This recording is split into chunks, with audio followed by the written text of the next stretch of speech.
ସମ୍ବଲପୁର ଜୀବନ ଧାରା କୁହାଯାଏ ମହାନଦୀ के महानदी खनि तले आमर सम्बलपुर शहर बसिचे आर इनो पानीर लगी आमे महानदी उपरे ही भरोसा करथेसु हेले आज प्रदूषण आर किछि कारण लगी आमर महानदी पूरा प्रदूषित हे गलानो देखले कंदा लगी जायसी आर सेथिर लगी काना हेबा आके आर का हेला जे प्रदूषण होचे ताकि आमे केनते किना दूर करि पारमा ई सब विषय थी आज आमे जानमा आमे आज आसीछु भिसुट रो आमर जने प्रोफेसर अनिल कर आज्ञाकर पाके जे आज्ञा के वाटर रिसोर्स थी स्पेशलाइजेशन करिछन तांकठनु आमे जानमा आमर महानदी यादे केनता अवस्था रे अछि और का कले सेटा सुधरी पारबा। आज्ञा हिरांचल लाइव को आपन को स्वागत। नमस्कार। तो आपन महानदी उपरे काना काना रिसर्च करिछन? महानदी ऊपर तो बेसिकली हमें महानदी रो टोटल डाइवर्सिटी जति वाटर रिलेटेड इश्यूज अछि ता पर हमें काम करूछु एवं हीराकुद ऊपर एवं हीराकुद तळ एमति जदि हमें बेसिकली दी पार्ट विभक्त कर देबा ए दी पार्ट विभक्त कला बेलकु महानदी रो जो कैरेक्टर अछि से कैरेक्टर को मध्ये हमें डाइवर्सिफाइड वे रे स्टडी कर परिबा। तेणु जदि आपणकर क्वेश्चन टी पाखा पाखी परिवेश रिलेटेड बा वाटर क्वालिटी रिलेटेड इश्यू होची तेणु जदि मु कहिबी हीराकुद ऊपर बा हीराकुद रिजर्वर याकु जदि मु देखिबी हीराकुद रिजर्वर गोटे बड़ साइज रो रिजर्वर एटी वाटर स्प्रेड एरिया पाखा पाखी 745 स्क्वायर किलोमीटर एवं जेतिकी हमर वाटर रिजर्वर कैपेसिटी अछि लाइव स्टोरेज जोटा कि जो पानीटा यूटिलाइज करि हबो से पाखा पाखी 3.91 मिलियन एकर फीट अछि बोली ऑफिशियली जो फिगर अछि किंतु होता टिके तादरु कम हेतु ड्यू टू सेडिमेंटेशन नहले गोटे ह्यूज अमाउंट रो वाटर अछि।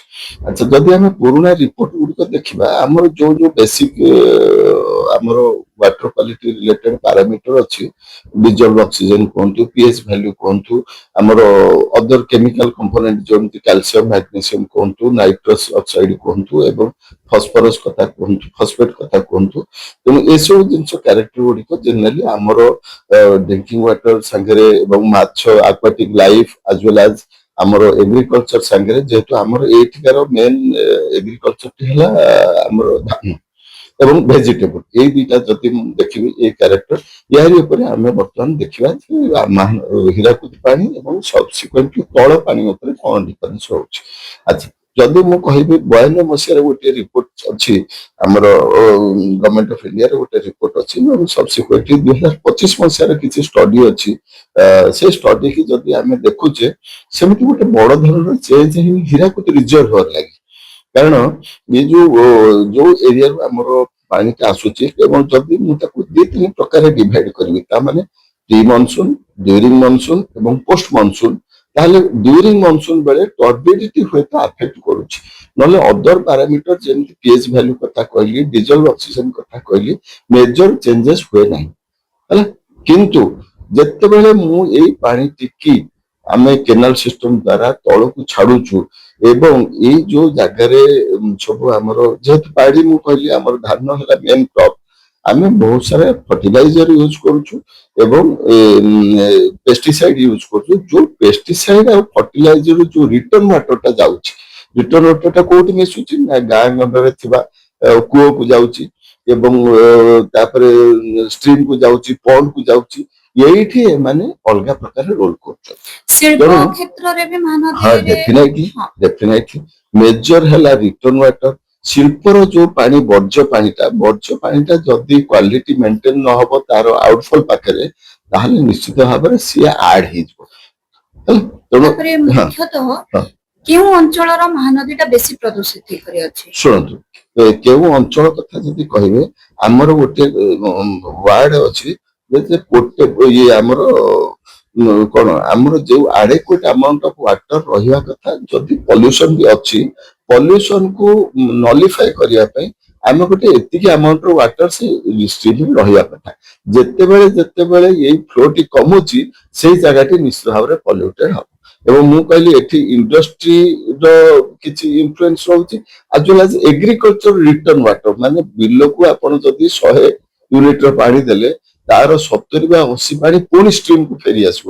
ଏଇ ଜିନିଷଟା ମୁଁ ମନେ ରଖିବା କଥା। ଏବଂ ଏଇ ଯୋଉଟା ଫେରି ଆସିବ, ଯଦିଓ ସିଏ ସଏଲ ମିଡିୟମ ଦେଇକି ଆସୁଛି, ତା ଦେହରୁ କିଛି ଅଂଶ ଆମର ଯୋଉ ଖରାପ ଅଂଶଟା ଯୋଉଟା ମାନେ ଯୋଉ ରାସାୟନିକ ଜିନିଷ ଗୁଡାକ କମି ଯାଉଛି, କିନ୍ତୁ କିଛି ଅଂଶ ପୁଣି ଷ୍ଟ୍ରିମ୍ କୁ ଆସୁଛି। ଏଇଠି ରହୁଛି ଡେଞ୍ଜର।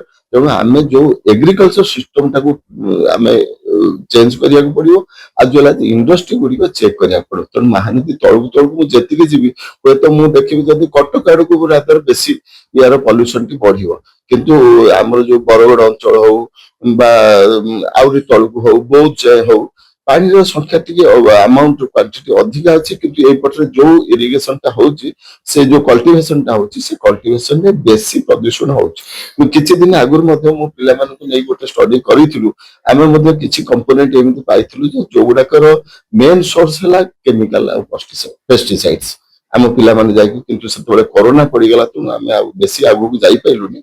ଆମେ ନିଜେ ବିଭିନ୍ନ ଧାନ କ୍ଷେତକୁ ଯାଇ ସାମ୍ପଲ କଲେକ୍ଟ କରିବା, ଗ୍ରାଉଣ୍ଡ ୱାଟର କୂଅ ପାଣି କଲେକ୍ଟ କରିବା, ପଣ୍ଡ କଲେକ୍ଟ କରିବା। ଆମେ ସେଠି ଦେଖିଛୁ ଆକ୍ୱାଟିକ ଲାଇଫ ସେଠି ସର୍ଭାଇଭ କରିପାରିବ ନାହିଁ ବିଲରେ, ଏବଂ ଯୋଉ ରିଟର୍ନ ୱାଟରଟା ଯାଉଛି ସେଟା କେମିକାଲି ଡୋମିନେଟେଡ। ତେଣୁ ସେଇଟା ଆମକୁ ଧ୍ୟାନ ଦେବାକୁ ପଡିବ। ଝାରସୁଗୁଡା ଅଞ୍ଚଳରେ ବେଶୀ ଶିଳ୍ପାଞ୍ଚଳ ଅଛି, ଶିଳ୍ପାଞ୍ଚଳ ସେଇ ନିଶ୍ଚୟ। ଜାଗାର ହଁ, ପାଣିଟା କେମିତି ଅଛି?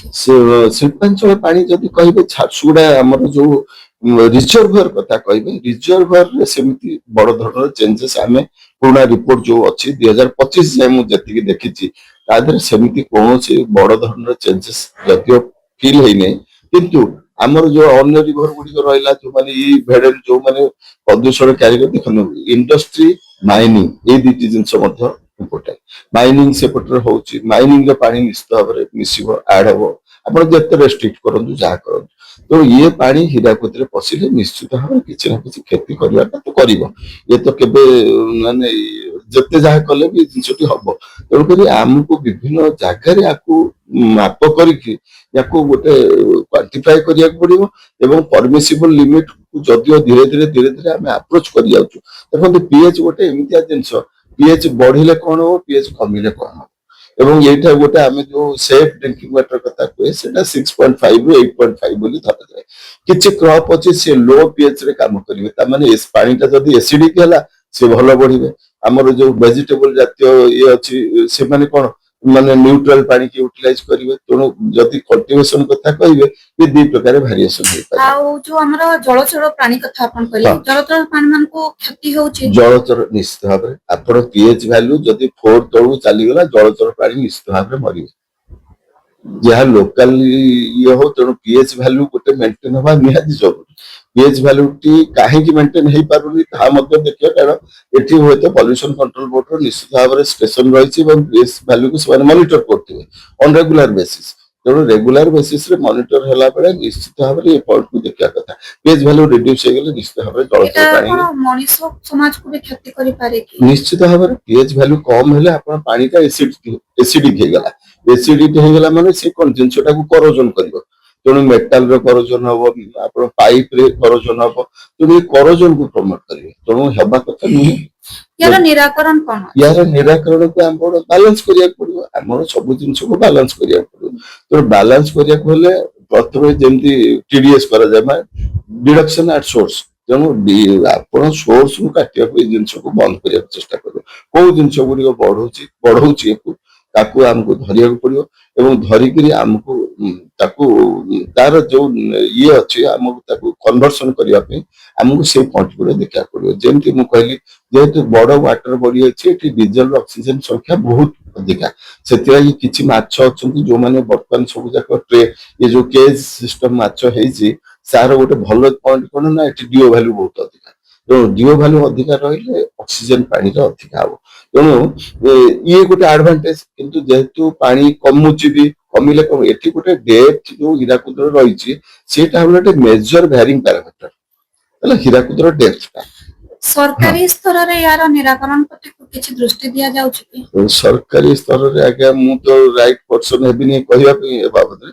ନିଶ୍ଚିତ ଭାବରେ ନିଆ ହଉଥିବ, କାହିଁକି ନା ଏଇଟା ଗୋଟେ ଏତେ ମାନେ ଭିଜିବୁଲ ଆଫେୟାରଟା, ନିଶ୍ଚିତ ଭାବରେ ଏଇଟା ହଉଥିବ। କାହିଁକି ନା ଆମେ ଯେହେତୁ ଏକାଡେମିକ ଜିନିଷରୁ ଆସୁଛୁ, ଆମେ ଜିନିଷଟା କହିବୁ, କିନ୍ତୁ ଗଭର୍ଣ୍ଣମେଣ୍ଟ ମଷ୍ଟ ବି ତାର ଯୋଉ ଏଜେନ୍ସି ଅଛି, ଏଜେନ୍ସି ନିଶ୍ଚିତ ଭାବରେ ଚେଷ୍ଟା କରୁଥିବେ କେମିତି ଏ ଜିନିଷଟାକୁ ଆମେ ଇଏ କରିବା, ବାଲାନ୍ସ କରିବା ପାଇଁ। ୱାଟର କ୍ୱାଲିଟି ଡେଲି ମନିଟର ହଉଥିବ, ମୋର ଏଥିରେ କିଛି ସନ୍ଦେହ ନାହିଁ। ଆପଣଙ୍କର ଗୋଟେ ବାର୍ତ୍ତା ନେବୁ, ମନୁଷ୍ୟ ସମାଜ କିପରି ମହାନଦୀକୁ ବଞ୍ଚେଇ ପାରିବ? ଶୁଣନ୍ତୁ, ମନୁଷ୍ୟ ବି ଗୋଟିଏ ନ୍ୟାଚୁରାଲ ଏଣ୍ଟିଟି, ମହାନଦୀ ଗୋଟିଏ ନ୍ୟାଚୁରାଲ ଏଣ୍ଟିଟି। ଜଳ ହେଲା ଆମର ସବୁଠୁ ଇମ୍ପୋର୍ଟାଣ୍ଟ ଇନଫ୍ରାଷ୍ଟ୍ରକ୍ଚର। ଆମ ଜଳ ହିଁ ଜୀବନ, ଆମେ ସଦାବେଳେ ପଢିଛେ। ତେଣୁ ଜଳର ରକ୍ଷଣାବେକ୍ଷଣ ନିହାତି ହବା ଜରୁରୀ ଏବଂ ସେଫ ୱାଟରଟି ଆମ ଲାଗି ନିହାତି ଜରୁରୀ। ସେଫ ୱାଟର ହେଲେ ମୁଁ ନିଜେ କେମିତି ୟାକୁ ପ୍ରଦୂଷଣରୁ ମୁକ୍ତ କରିବି ତାହା ମତେ ନିଶ୍ଚିତ ଭାବରେ ଦେଖିବା କଥା। ଏବଂ ମାନେ କିଛି ଜିନିଷ ଘଟି ଯାଉଛି ମୁଁ ସାଇଲେଣ୍ଟ ରହିବି, ଏଇଟା ମଧ୍ୟ ଆମର ଧର୍ମ ହେବା କଥା ନୁହେଁ। ତେଣୁ ମୋ ମତରେ ନିଶ୍ଚିତ ଭାବରେ ଆମର ଏଇଟା ଗୋଟେ ସମୂହ ନିଷ୍ପତ୍ତି ହେବା କଥା। ବିଂ ଏକାଡେମିକ ଇନଷ୍ଟିଚ୍ୟୁଟରୁ ଯଦିଓ ମୁଁ ଆସିଛି, ଆମେ ପିଲାଙ୍କୁ ମଧ୍ୟ ସଦାବେଳେ ୟାକୁ ପଢଉଛୁ, ଭାଇ ଏ ପାରାମିଟର ଏମିତି ଏମିତି ମେଣ୍ଟେନ ହେବା ନିହାତି ଜରୁରୀ। ନହେଲେ ଜଳ ଯଦି ଖରାପ ହେଇଯିବ, ବାୟୋଡାଇଭରସିଟି ମୋ ଆକ୍ୱାଟିକ ସିଷ୍ଟମ ଯଦି ମୋ ସାଙ୍ଗରେ ଗ୍ରୋ କରୁନି, ତାହେଲେ ମୋର ଇଏ କରି ଲାଭ କଣ? ବା ଇଣ୍ଡଷ୍ଟ୍ରି କି ମୁଁ ଦଉଛି, ଇଣ୍ଡଷ୍ଟ୍ରିର କିଛି ପାଣି ତାଙ୍କର ଗୋଟେ ପର୍ଟିକୁଲାର ପାରାମିଟର ସାଙ୍ଗରେ ଦରକାର, କିନ୍ତୁ ମତେ ବାୟୋଡାଇଭରସିଟି ମତେ ବଞ୍ଚେଇବାକୁ ପଡିବ, ମତେ ଏଗ୍ରିକଲଚରକୁ ବଞ୍ଚେଇବାକୁ ପଡିବ, ଏସବୁ ଜିନିଷ ମତେ ବଞ୍ଚେଇବାକୁ ପଡିବ। ତେଣୁ ଇଏ ବଞ୍ଚିବାକୁ ହେଲେ ମତେ ଇଏ ପାରାମିଟର ଗୁଡ଼ିକ ମେଣ୍ଟେନ କରିବା ନିହାତି ଜରୁରୀ। ଏବଂ ଆଜ ଏ ଷ୍ଟୁଡେଣ୍ଟ, ଆଜ ଏ ଟିଚର ମଧ୍ୟ ଆମେ କହିବୁ ସମାନ। ପାଏନ୍ ଯେତିକି ଦରକାର ସେତିକି ବ୍ୟବହାର କର୍ମା, আর আমার যেন কৃষি ক্ষেত্র থি আমি যেন চাষবাস করুছু সেটি আমি রাসায়নিক সার কে যেতকি পারমা যদি কম ব্যবহার কর্মা বেলে সেটা আমার মহানদী কে প্রদূষণ হেবার নু রক্ষা করি পারবা। রাসায়নিক সার মানে গলে মহানদী থি মিশি করি মহানদী কে বহুত মাত্রা থি প্রদূষিত করুছে। আজ্ঞা আমকু বহুত সুন্দর ভাবে বুঝালে আর বার্তা দেলে আমি যদি সে সবুকে মানমা কা করি কি পাইন হি আমার জীবনে, জল হি আমার জীবনে, আর যদি পাইন নাই রহবা বেলে আমার জীব জগত বি নাই রহে। সেথিলাগি আমি সতর্ক সচেতন হেই করি পাইন কে ব্যবহার করবার দরকার। সম্বলপুর নু অজিতকর সাঙ্গে মুই তৃপ্তিময় পণ্ডা, হিরাঞ্চল লাইভ।